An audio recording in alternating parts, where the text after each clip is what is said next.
Hello, my doves. It is so good to be back. I missed you all so much over the past few weeks. I have excellent news. I am moving in a couple weeks, so I will be in my new permanent space here very soon, so we can have a lot more chats together, talk about some new things, try some new spells. Of course, we're going to have to go through and smudge and cleanse my new place, so it's all going to be very exciting to have you with me through that whole experience. But for today, I did a little bit of shopping, so I got some new toys. I got this beautiful large tumbled amethyst. You can see a little bit of the purple color. It's very translucent, really, but it's absolutely stunning up close with all these different fractures and the way that the light refracts through it. I absolutely love it. I got this piece of celestite, which is a stunning smoky blue color. Gorgeous. This one in particular was calling to me. They'd gotten a shipment of about a half dozen in, but I just had to have this one. And then I got something new and very exciting. It's called Vivianite, and you can't really tell here because my lighting is a little funny, but it's a really gorgeous deep metallic green, a little bit darker than like a malachite would be. And of course, I've already forgotten exactly what the properties are, but it is stunning. Now, the one thing about Vivianite, if you're looking at picking this up, is that you cannot have it in the sunlight. You want to keep it in the darker areas of your altar, away from direct light, because it will start to turn color and actually darken even more if you have it out in the sun. So that's something to know about this, but it is absolutely breathtaking. It's so unique. And of course, I had to get the Stokes Gothic Oracle card deck. Now, Oracle cards and tarot cards are slightly different, but Anne Stokes, as an artist, makes all of these amazing fantasy artwork pieces. You've probably seen her statues and pieces of, women holding small dragons, centaurs. She did a fantasy series of different mythical creatures recently. That was really cool. And they made this entire deck of Oracle cards out of her work. It's 48 cards total, and there's a 114-page guidebook included. So we're going to play with those tonight, give them a little bit of a spin, and see what we get. It is a full moon tonight, so I figured it was the perfect time to indulge ourselves a little bit.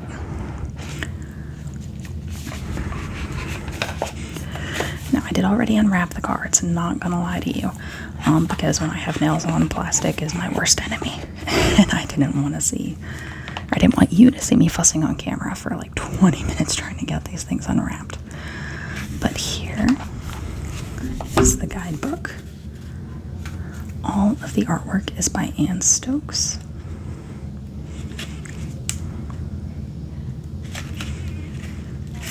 Now it says information about bonding with oracle cards, working with oracle cards.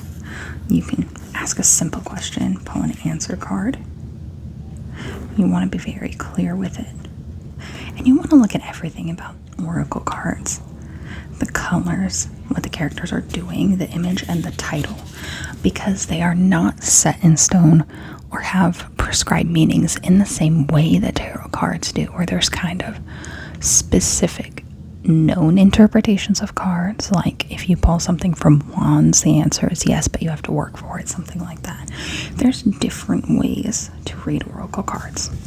So it's a lot of intuition. They're kind of considered intermediate level readings. Reading for others is going to be much more challenging.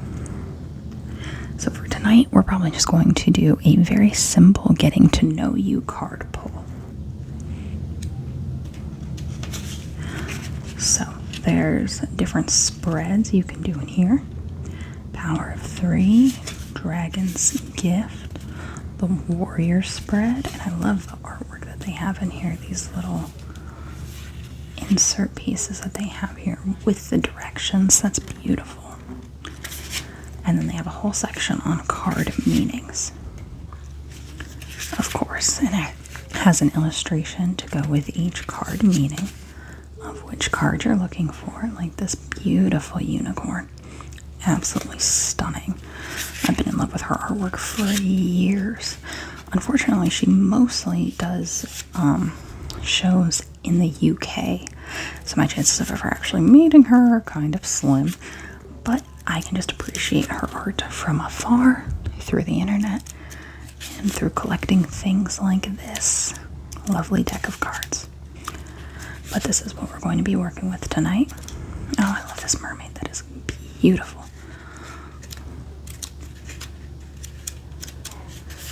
And then there's a little about the artist in the back, talking a little bit about all of her work.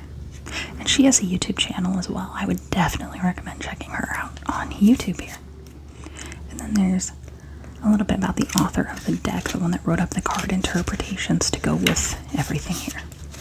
And there's even a little note section if you want to record information about what you pulled. So let's do a simple getting to know you spread.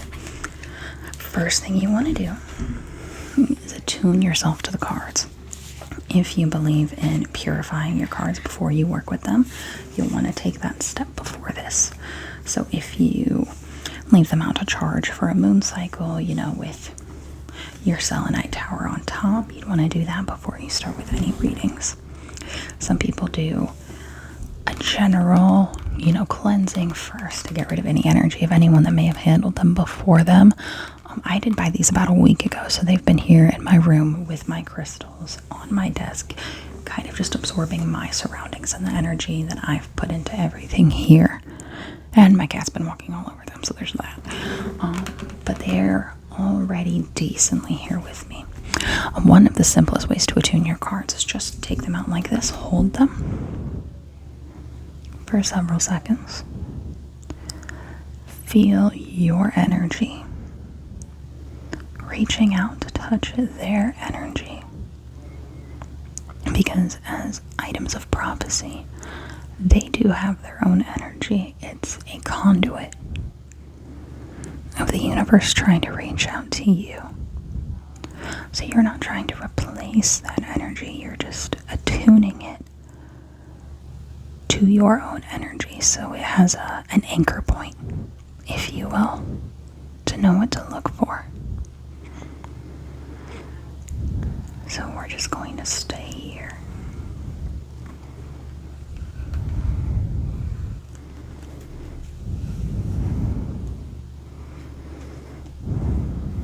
And we're going to think about what we might be using these cards for. Big questions, little questions.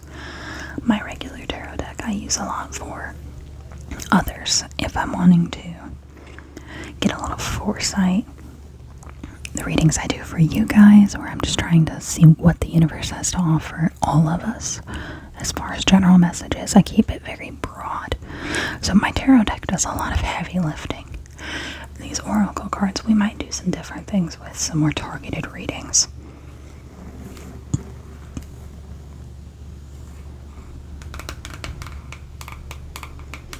And they do have this beautiful red metallic edge to them.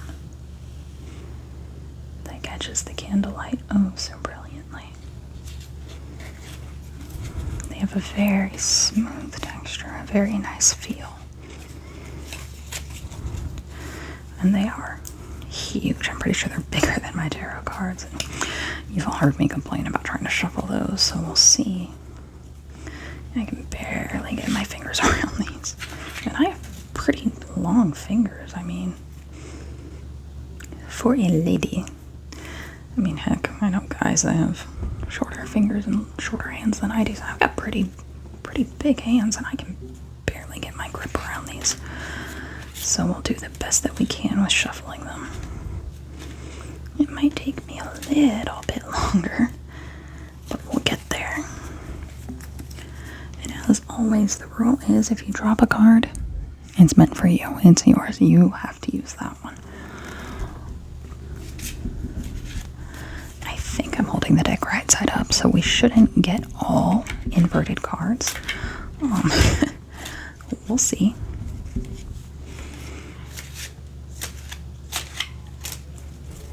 If we get 3 face or upside down cards in a row, I'm going to call shenanigans, though. and see that I just picked it up upside down.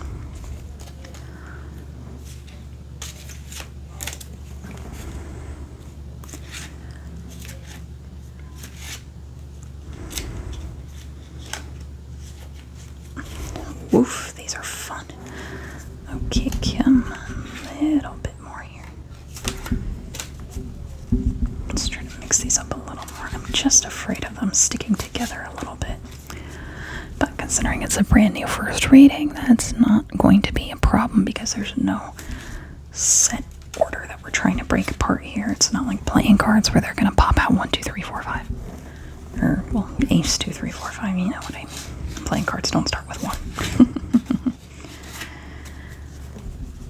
One more feels good.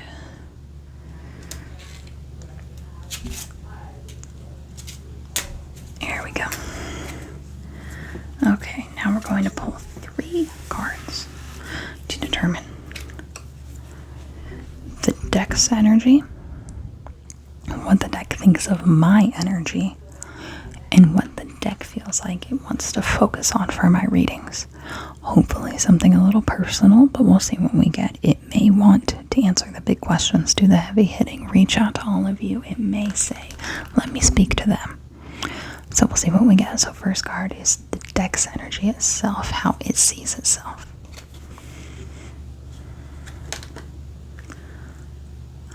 Prayer for the fallen. Oh. Well, that is lovely. We'll see what that means. Because as of right now, I have no idea what any of these means. So that's exciting, but I love the artwork there. With the winged angel kneeling on the ground, looking all somber. Beautiful. Card 2 is my energy, how it sees me. Power of 3. Okay, I like the Trequetra on the ground there. I like the wolves. Funny enough, my first 2 tattoos I ever got, the first one was a wolf howling at the moon on my right shoulder, and the second one incorporates a Trequetra and a rose, and it's by my left shoulder blade. So the deck is seeing me very clearly right now. Holy cow, that's awesome. And that art is stunning as well. The detail on the girl with her hands on the wolves, the colors of the eyes are slightly different in each wolf. They're all special. Love that detail, and that's very cool. I like that. Card number 3. What does the deck want to tell me or tell us? What kind of energy do we get out of you? Phoenix rising. Okay, beautiful. I love that. Fun fact, as I've said a couple times, I am a Scorpio sun. Now, with that, the Scorpio comes in 3 phases if you look really deep into it. So there's the Scorpion, the evolved phase, which is the eagle, I want to say. I'm probably getting that wrong. I'm pretty sure phase 2 is the eagle. And then the 3rd phase, which is the most evolved phase, where you become most in touch with like your shadow self and blending the darkness and the light. The deepness that a Scorpio tries to use to manipulate people and all this when they're in their first form before they come evolved. The 3rd form is the Phoenix. So that's pretty interesting that that's what it wants to show us, or show me at least. So I don't know if that's embracing these readings and the fact that I'm reaching out for knowledge. We'll see what the book says, but that is so cool. I like these cards.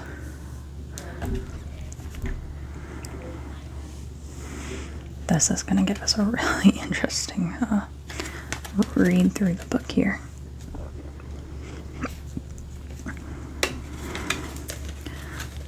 But let me just show you again. These are the 3 that we're working with. So the deck energy, the energy it feels in me, and then what it wants to tell us. And you can do this type of reading anytime you get a new tarot deck or oracle deck if you choose to. There's no right or wrong way to go about using any of your tools. This is just a common way to get to familiarize yourself with a new deck when you get one. And there's nothing that says you can't have, a couple decks here and there for different things. So we'll start with prayer for the fallen. This is the energy of the deck and what it wants me to know about it. And I have no idea what order these go in here. So, card meanings. First one is Angel Rose. So we need to get to prayer for the fallen. Are these alphabetical? Arachnophari. It looks like they're alphabetical. All three of these start with the letter P as well, and they're in reverse alphabetical order. That's an odd coincidence. Okay, so we'll go back to the P's here. A prayer for the fallen. It symbolizes forgiveness. Okay, so the deck has very forgiving energy. The importance of forgiving and not forgetting. I can see why that would be a strong energy right now.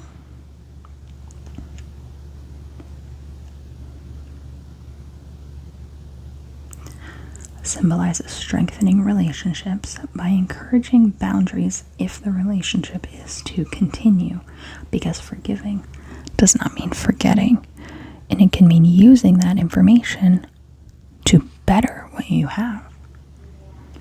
So this deck is going to teach me about forgiveness. The energy it's bringing is illuminating truths and showing how to move on without letting people walk all over.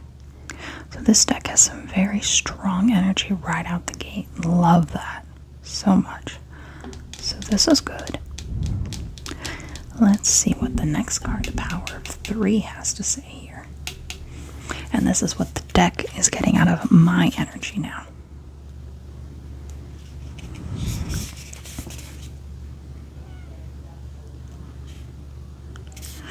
Okay, cooperation or teamwork.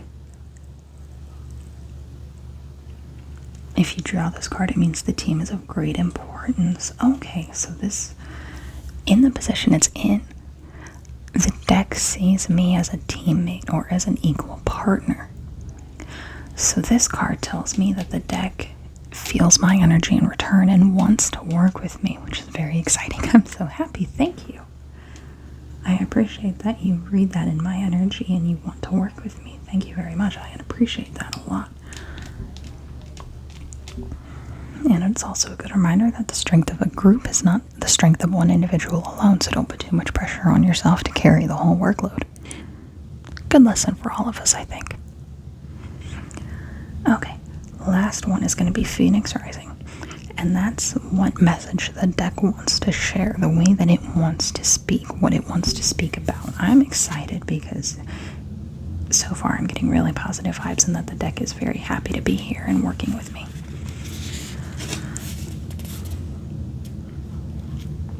Okay, Phoenix Rising, new beginnings.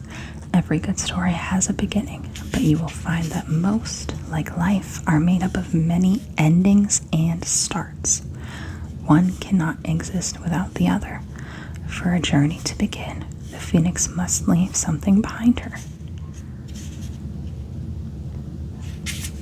Phoenix Rising is an excellent card to receive, as well as, exciting card to receive, my bad. I can read, I promise. As well as a call to action. It is a beacon of promise for those who are currently experiencing a dark night of the soul. That is beautifully said. I love that. So not only is it a new beginning for me, the deck, and us working together, this is kind of a new chapter in a lot of ways. Like I said, I'm moving into my new place, so I'm going to be starting over there. It's going to be my first time living by myself in a number of years.